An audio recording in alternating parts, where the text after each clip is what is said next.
Movie की शुरुआत में हमें 8वीं सदी का समय दिखाया जाता है, जहां हम नॉर्स समुदाय के लोगों को देखते हैं जो इकट्ठा होकर गांव की खुशहाली के लिए डिस्कस कर रहे होते हैं। तभी वहां पर एक औरत आती है और वह सभी को बताती है कि शायद हमारे देवता हमसे नाराज हो गए हैं और हमें देवताओं को खुश करने के लिए किसी औरत को आग में जिंदा जलाकर देवताओं को उसकी बलि देनी होगी ताकि फिर से बारिश हो सके, जो कि हमारे समुदाय का रिवाज है, जिससे हमारी जमीन फिर से उपजाऊ हो जाए। ये पुरानी और बेकार रस्मों को हमें छोड़ देना चाहिए।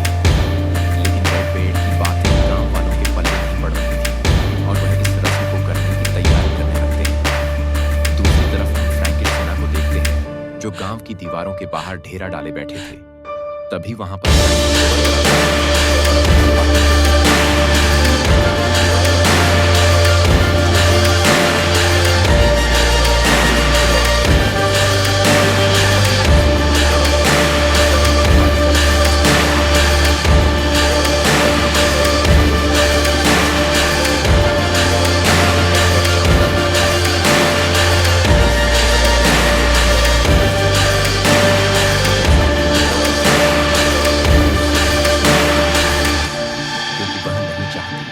उसके लोग भूख से मरते रहे। लेकिन रेडबेड मानने को तैयार नहीं था, क्योंकि वह अपनी प्रेमिका से बहुत प्यार करता था और उसे खोना नहीं चाहता था। इसके बाद सभी कुंवारी लड़कियों को जलती हुई आग के आसपास बैठा दिया जाता है। फिर एक बूढ़ी औरत उन लड़कियों के हाथ में लकड़ियों के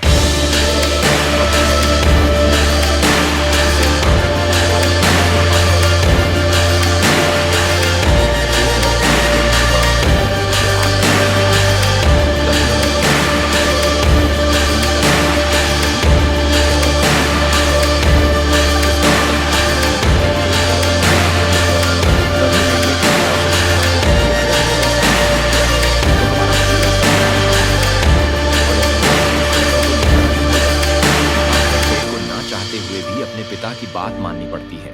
लेकिन उसी दौरान फ्रैंकिश सिपाही किले की दीवारों पर चढ़कर गांव वालों पर अटैक करने लगते हैं। फ्रैंकिश सेना संख्या में गांव वालों से बहुत ज्यादा थे और वह उन्हें चारों तरफ से घेर लेते हैं। तब राजा गांव के लोगों को आदेश देता है कि वह इस लड़ाई को जीत नहीं सकते, इसलिए उन्हें पीछे हटना होगा। जाओ।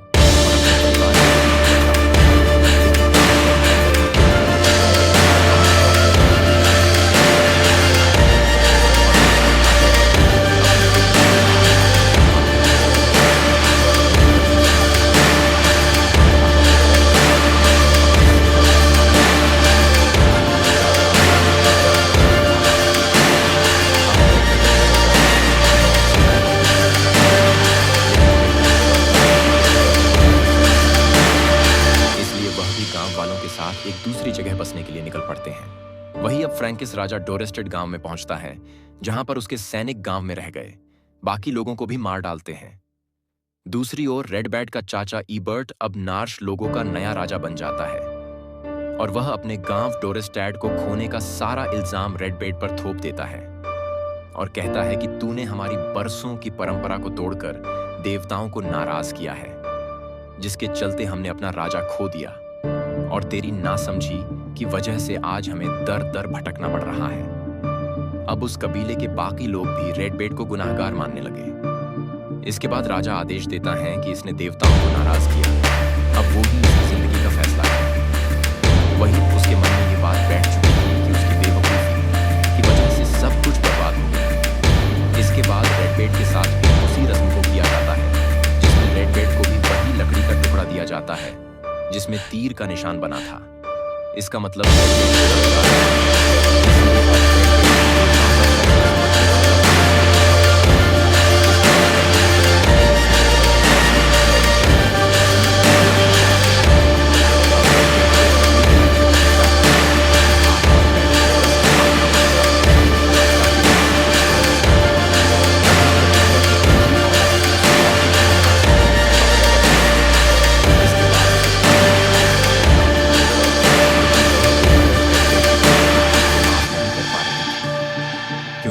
वजह से रेडबेड को सजा मिल गई। उसका दर्द तब और बढ़ गया जब वो उसे बचा नहीं पाई। वही अपने रेडबेड को देखते हैं जो समुद्र की लहरों के साथ बहता जा रहा था और समुद्र की लहरें उसे डेनमार्क के किनारे ले आई।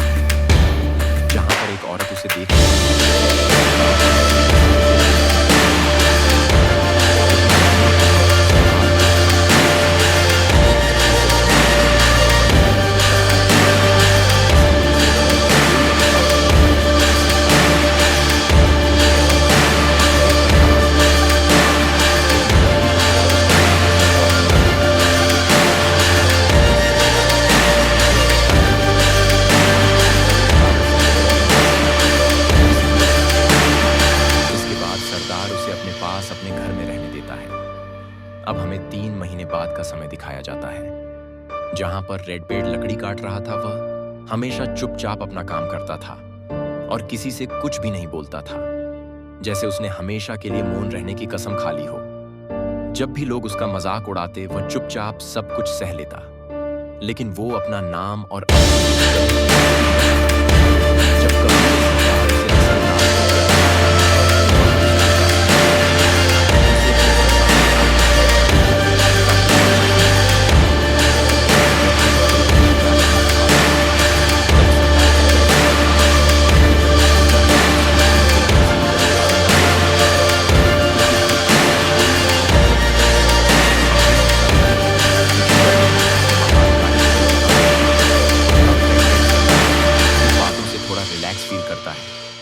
तभी वह लड़की अपने तीर से एक खरगोश का शिकार करती है। अब रात होने पर उस कबीले में एक बच्चा पैदा होता है, जिसके बाद कबीले के सभी लोग जश्न मनाने लगते हैं। वही रेडबेड को भी अपनी प्रेमिका की याद सताने लगती है। वह खुद को अकेला फील करता है। अब अगले दिन टॉवर पर खड़े सिपाही समुद्र से बहुत से लड़ाकू जहाजों को अपनी ओर आते देखते हैं। इसके बाद सिपाही सभी को खतरे का सिग्नल देते हैं, जिससे पूरे कबीले में अफरा तफरी मच जाती है। तभी वहां पर रेडबेड भी आ जाता है, लेकिन सरदार उसे फाइट करने से रोक देते हैं, क्योंकि वो अभी लड़ने की हालत में नहीं था। अब सरदार अपने योद्धाओं को लेकर किनारे पर पहुंच जाते हैं। वही रेडबेड फिर से अपने लोगों को खोना नहीं चाहता था, इसलिए वह सरदार की इजाजत के बिना ही दूर से उन्हें लड़ता हुआ देखता है। अब दोनों ओर से जबरदस्त फाइट होने लगती है। डेनमार्क के योद्धा जी जान से दुश्मनों पर अटैक कर रहे होते हैं, लेकिन दुश्मन सैनिक जहाज से उतरते ही जा रहे थे। वहीं कबीले के लोग लकड़ियों से बनाई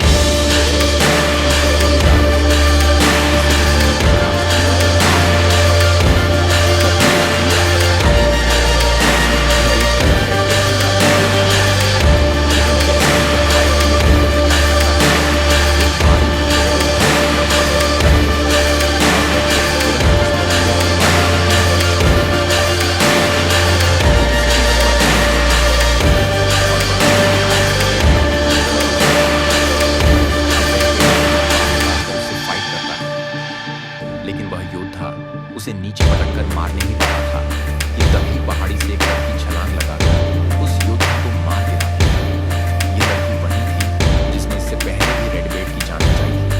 उसका नाम फ्रिया होता है। अब वह दोनों मिलकर बहुत से सैनिकों को मार गिराते हैं।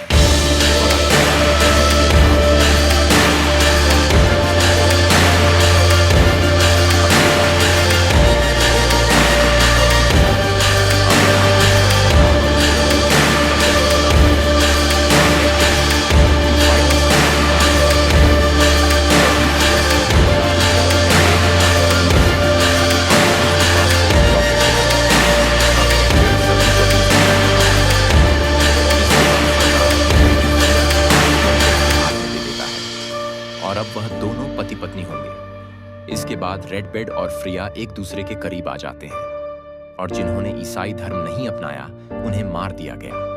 अब रात होने पर एक आदमी आकर उस चर्च में आग लगा देता है, जिससे राजा कुछ पल के लिए परेशान हो जाता है। इसके बाद वह डिसाइड करता है कि अगर उन्हें फ्रीजिया को पूरी तरह अपने कंट्रोल में रखना है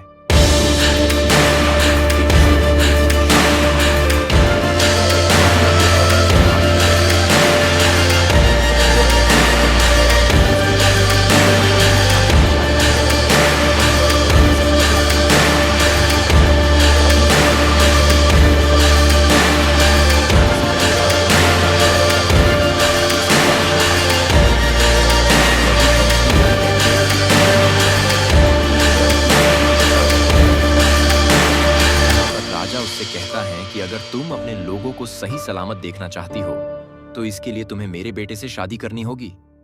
यह सुनकर रेडबेड की बहन राजा के मुंह पर थूक देती है और उससे कहती हैं कि इससे अच्छा तो मैं अपनी जान दे दूंगी। पैपीन से शादी करने के लिए मान जाती हैं। इसके बाद पादरी शादी से पहले रेडबेड की बहन को ईसाई धर्म अपनाने के लिए कहता है। जब वह अपना धर्म बदलने से इनकार कर देती है, तब पादरी उसे पानी में डुबोने लगता है। वही तब तक रेडबेड भी छुपकर फ्रैंकिस राजा के महल में पहुंच जाता है, और जब वह अपनी बहन के साथ हो रहे टॉर्चर को देखता है तो उसका खून खोलने लगता है। लेकिन तभी एक सिपाही उसे वहां देख लेता है। इसके बाद रेडबेड सैनिकों को टपकाते हुए आगे बढ़ता है, लेकिन जब बहुत से सैनिक उसके पीछे पड़ जाते हैं। तब फिया भी वहां पर आ जाती है और फिर वह दोनों एक रस्सी को बांधकर महल से बाहर निकल आते हैं। तभी फ्रैंकिस सैनिकों पर तीर चलाने लगते हैं, लेकिन तब तक वह दोनों वहां से निकल जाते हैं। वही अब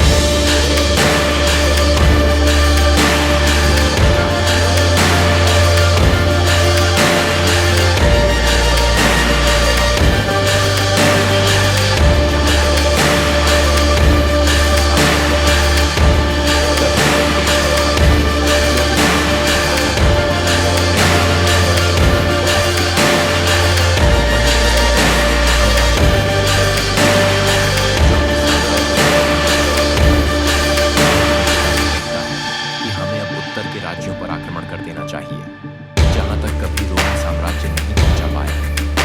लेकिन राजा उसके प्लान को बेकार बताकर इनकार कर देता है। ये राजा नहीं चाहता था कि वो इस पूरे राज्य का वारिस बने। दूसरी ओर हम रेडबेड को देखते हैं, जो कबीले के सरदार यूट्रे के पास आकर उससे कहता है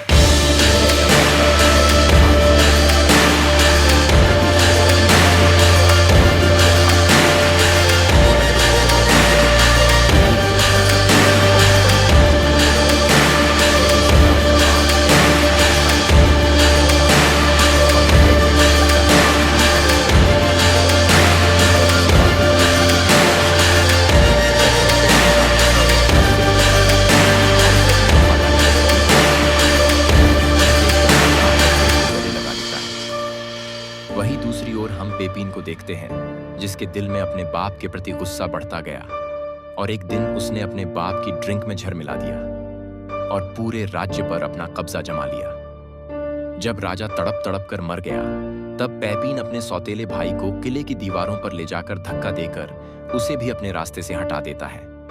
इसके बाद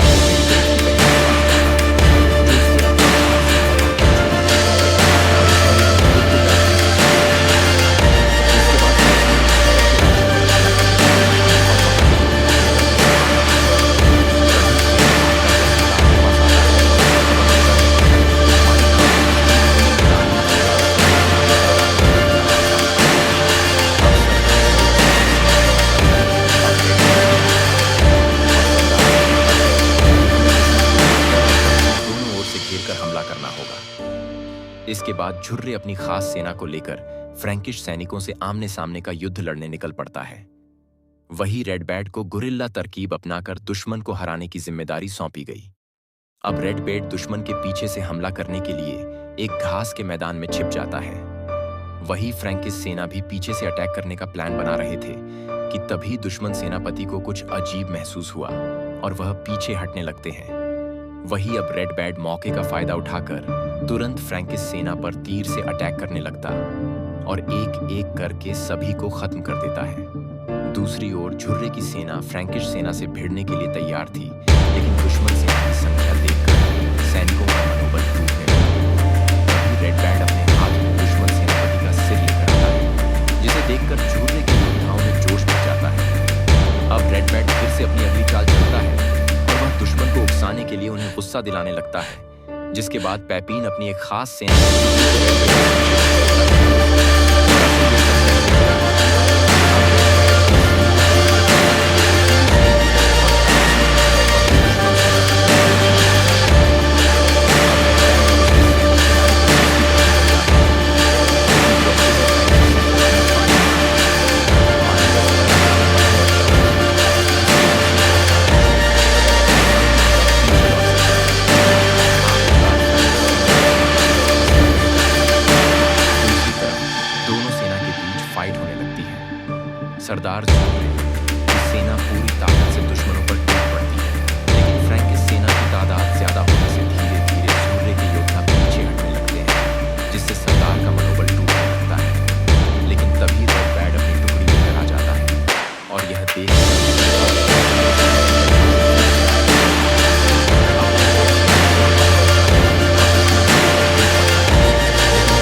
उसे लगने लगा कि कहीं रेड बैड की शोहरत की वजह से उसके बेटे की गद्दी ना छीन जाए, और इसलिए एबर्ट पेपिन के बेड़े में जाकर उससे मिलता है और रेड बैड को रास्ते से हटाने की योजना और उसकी कमजोरी पेपिन को बता देता है।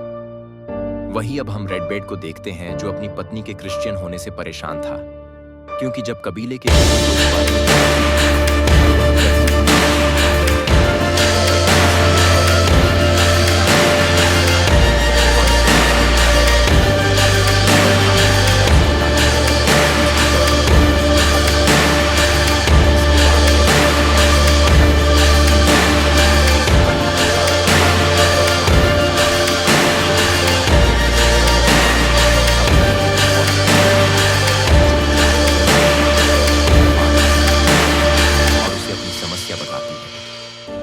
पादरी उसे समझाता है कि उसे अपने धर्म का सम्मान करना चाहिए, और इसी के चलते रेड बैड और फ्रेया के बीच दूरियां बढ़ने लगती हैं। वही अब रेड बैड च्यूरे से कहता है कि क्यों ना हम अपना गांव डोरस्टैड वापस ले लें, क्योंकि इस समय फ्रैंकिस सैनिकों के जख्म ताजा है और हमें इस बात का फायदा उठाना चाहिए। रेड बैड की बातों में दम था और इसीलिए झुर्रे उसका साथ देने के लिए मान जाता है। इसके बाद रेड बैड डेनमार्क के योद्धाओं से मिलता है और वह फ्रैंकिस सेना को अपने राज्य से खदेड़ने के लिए उनसे मदद मांगता है, और फिर अगली पूर्णिमा के दिन हमले की योजना का प्लान बनाया जाता है। इसी दौरान एक पादरी जो कि फ्रैंकिश राजा का वफादार था, वह कबीले के पवित्र पेड़ जो कि उनकी आस्था का प्रतीक है, उसे काटने लगते हैं। यह देखकर जब कबीले वाले उन्हें ऐसा करने से रोकते हैं तो पादरी लोगों को क्रिश्चियन धर्म को अपनाने के लिए कहता है। इसके बाद कबीले के कुछ लोग इस बात की खबर रेड बैड तक पहुंचाते हैं। अब रेड बैड वहां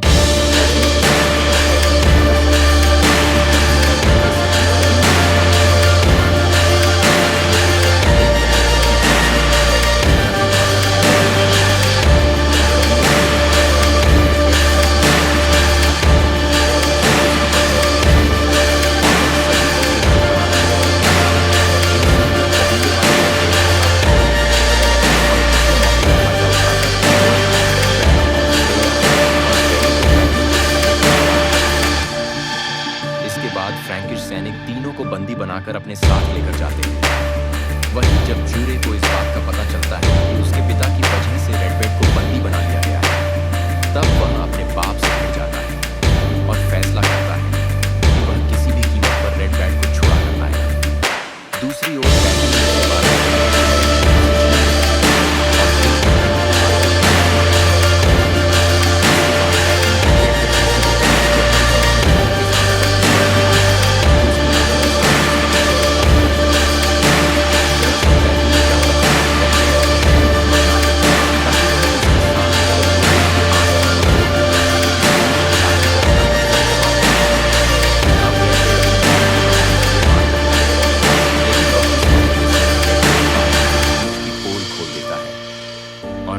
से कहता है कि यह एक चाल है राजा, मेरा इस्तेमाल करके हमारी आस्था को तोड़ना चाहता है, लेकिन ऐसा हम कभी नहीं होने देंगे। यह सुनकर कबीले के लोग भड़क जाते हैं और तभी रेड बैड का एक साथी उसके हाथ में हथियार थमा देता है।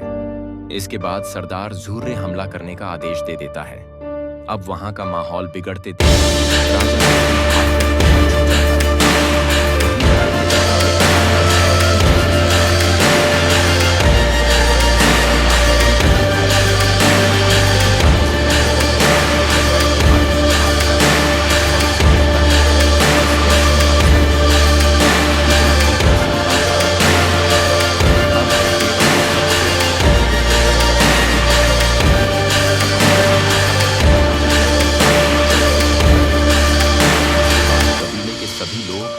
को अपना नया लीडर चुन लेते हैं। अब रेड बैड और उसके लोग राजा की सेना से आर पार की लड़ाई लड़ने के लिए तैयार थे।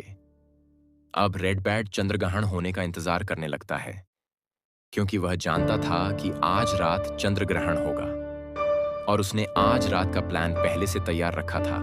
जब चांद पूरी तरह से ढक जाता है, उसी वक्त रेड बैड अटैक करने का आदेश देता है, और फिर रेड बैड के लोग पीछे से जलते हुए गोलों को फ्रैंकिस सेना पर गिराने लगते हैं, जिससे उनकी सेना बिखर जाती है।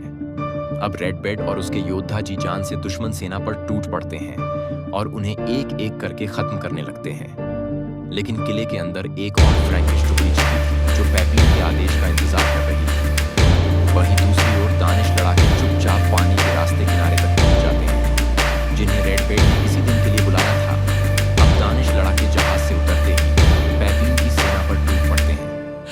देखकर पेपिन को अपनी रिजर्व सेना मैदान में उतारनी पड़ जाती है।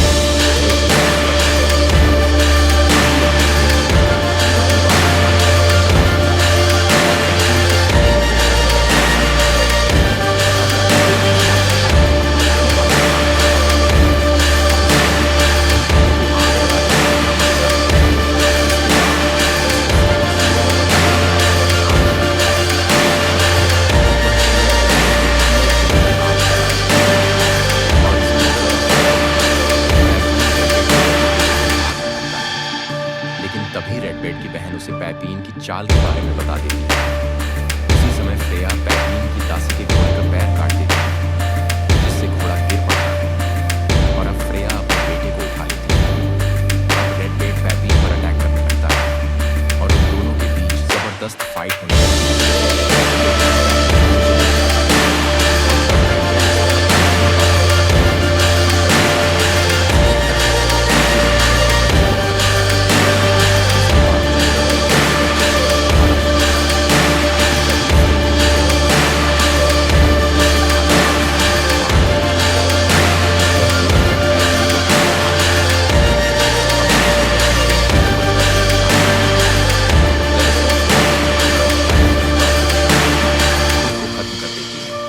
ताकि उसके दिल का बोझ थोड़ा हल्का हो सके।